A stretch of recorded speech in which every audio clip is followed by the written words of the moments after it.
Hi everyone, thanks for watching. Today I'm going to show you how to make some temporary guinea pig playpens out of cardboard boxes. I mentioned it before on a blog and someone asked me for examples. So I'm going to show you what I do out of boxes I get and how to make fun playpens to keep your guinea pigs active and exercised and possibly to introduce them. So I start with some of these big boxes. So you can see this is quite enormous. It's maybe 6 or 8, maybe 8 feet long. It's hard to say. Very, very, very long. And then a smaller box, and then I have a bunch of little boxes in the corner there. I'm going to cut them up and make playpens and walls and all kinds of fun stuff. If you have kids, this might be a great way to involve them because you can make little castles and, you know, paint the sides and do all kinds of fun stuff. Again, this is a temporary fix.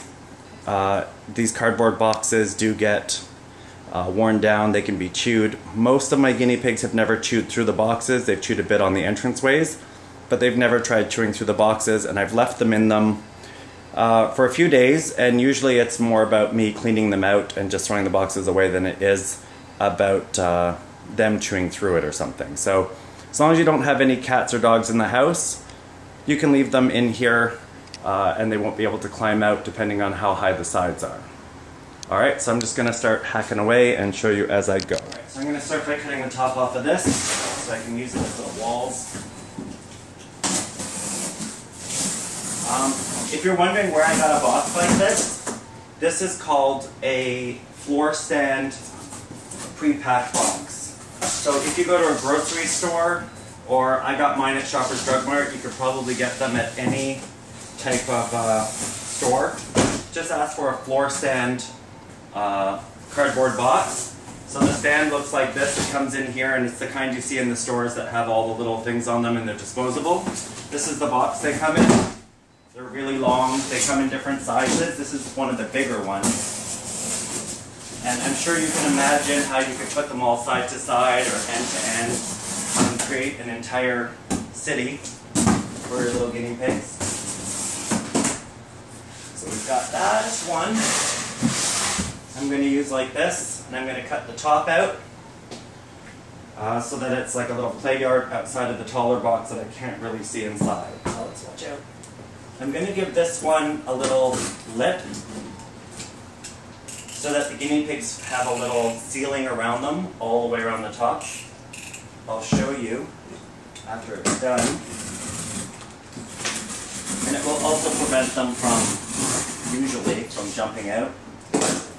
Now, I don't know your guinea pigs, so please use this according to your animals, not according to what I say. My animals don't chew or jump, therefore, this is safe. So if you have chewers or jumpers that you know can get out of this, then maybe this isn't an option for you. Unless you put a screen top or something like that, it might work. But if it's a chewer, it won't work.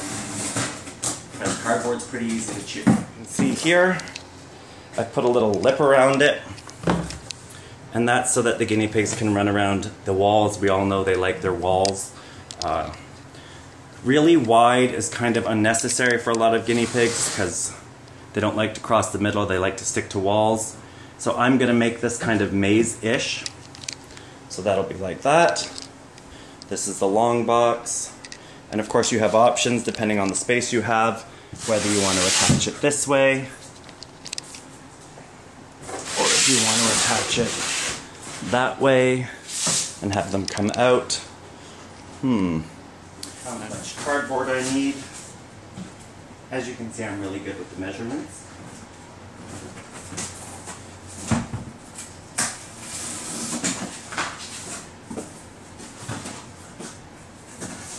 So I'm going to use this to fold the ends so it presses in either way.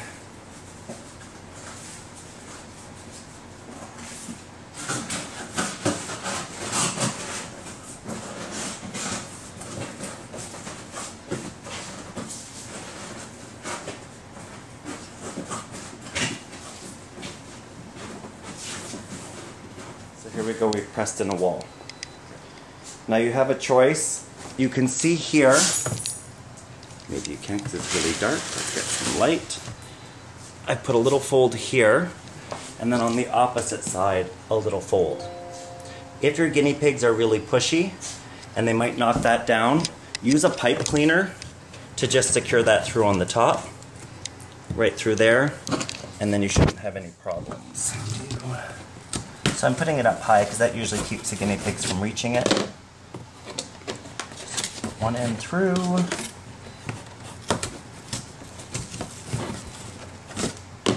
Another one through here.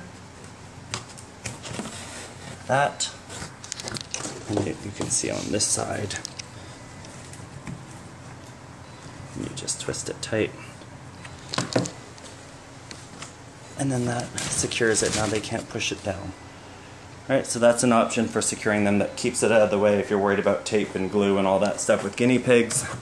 They're not even going to see that there or try. Alright, so there's my little tree. So what I do is I put the doors in opposite ends. I'll show you after.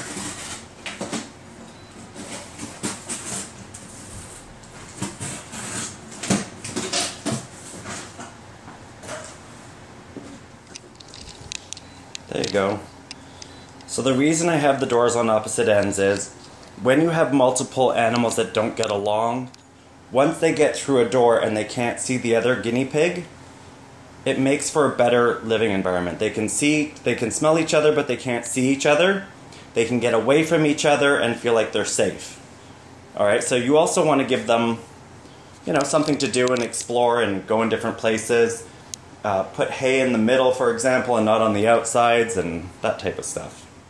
So this type of water bottle holder, I'm sure you've all seen them, works really well for the boxes. You don't necessarily need this. I know it seems, like that. What I'm going to do is go through the box so it's lower, but you can use pipe cleaners to hold water bottles. Poke the pipe cleaner through, loop it around the water bottle, and pull it out. I'm going to use this to go through high up, and I'm going to hang things off of it.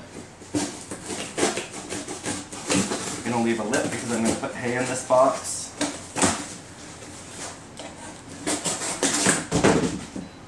Like so. On this end. Fleece. I know we all love our fleece. Not my favorite thing in the world to use, but in these it's a great tool.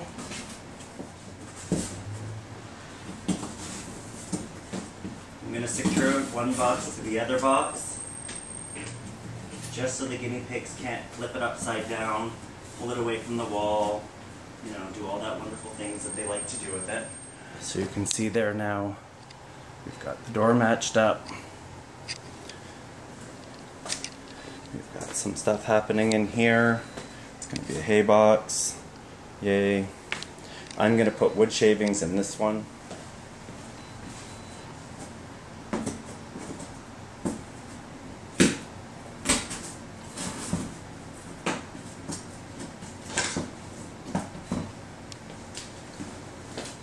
Alright, so I cut a wedge in the corn so they can't get it loose from the twine. So it's going to be hung high enough that they can't get to anything but the bottom, and they're going to have to work for that. I'm going to hang it from this little stick here. So I'm just going to move this to an area of my apartment where it's out of the way before I secure it and add the wood shavings, and then I will show you when it's all done. Okay, so here's my piggy playpen. So it goes all the way down, down, down, down. We've got our corn tied up there, little doorways. I used a tube here that goes into this box. And then this little doorway comes into here, into there, a little blurry, and then into there. So this is my way of keeping my guinea pigs entertained. I don't switch up their own cages, but I do like to give them something else to play in. Now I would really advise, if you're introducing herds together and such, that these food dishes, that you give them a good wash and make sure that they don't smell like any of the other guinea pigs. because they may start being possessive. I've never really had an issue with guinea pigs being possessive over food bowls or water dishes, but you might.